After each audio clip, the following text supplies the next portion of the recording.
श्रीमन नारायण नारायण नारायण। आइए सुनते हैं सत्यनारायण की व्रत कथा।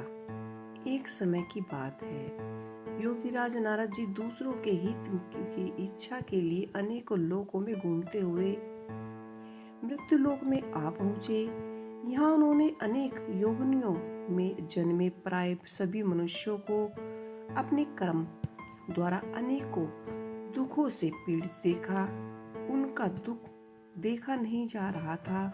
नारद जी सोचने लगे कि कैसा यत्न किया जाए जिसके करने से निश्चित रूप से मानव के दुखों का अंत हो जाए।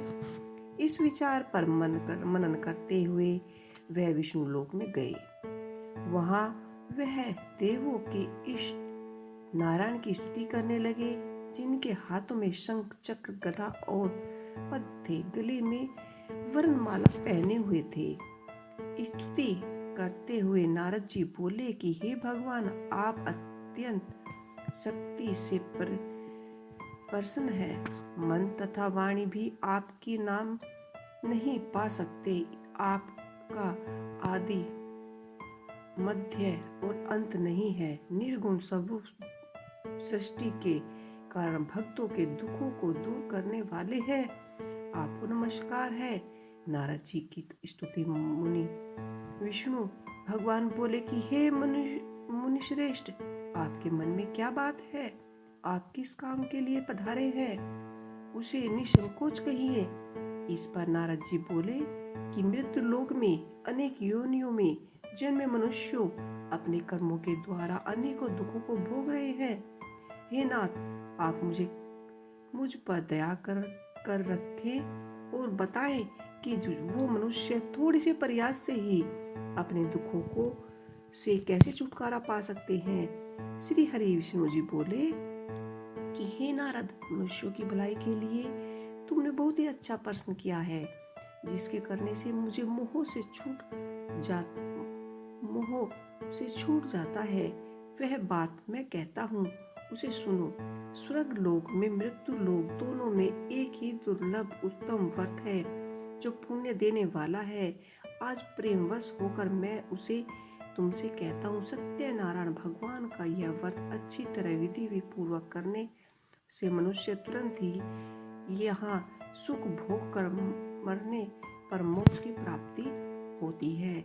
श्री हरि के ऐसे वचन सुनकर नारद जी बोले कि उस व्रत का फल क्या है और उसका क्या विधान है? यह व्रत किसने किया था? इस व्रत को किस दिन करना चाहिए? सभी कुछ विस्तार से बताइए। नारद जी की बात सुनकर श्री हरि विष्णु जी बोले कि दुख व शोक को दूर करने वाला यह सभी स्थानों पर विजय दिलाने वाला है।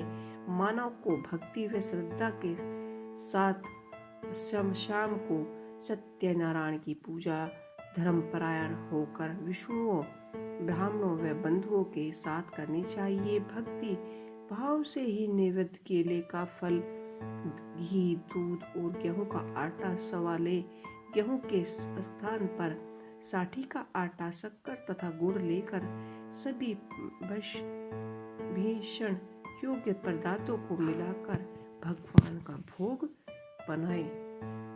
ब्राह्मणों सहित बंधु बंधाओं को भी भोजन कराएं। इसके बाद स्वयं भी भोजन करें। भजन कीर्तन के साथ भगवान की स्तुति करने में लीन हो जाएं। इस तरह से सत्यनारायण भगवान का यह व्रत करने से मनुष्य की सारी इच्छाएं निश्चय ही रूप से पूरी होंगी। इस कली काल अर्थात कलयुग में मृत्यु लोक में मोक्ष ही एक सरल उपाय बताया गया है।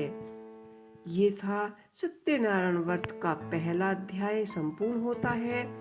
और बोलिए सत्यनारायण भगवान की जय। हम कल लेकर आपके लिए आएंगे सत्यनारायण भगवान व्रत कथा का दूसरा अध्याय। जय श्री हरि।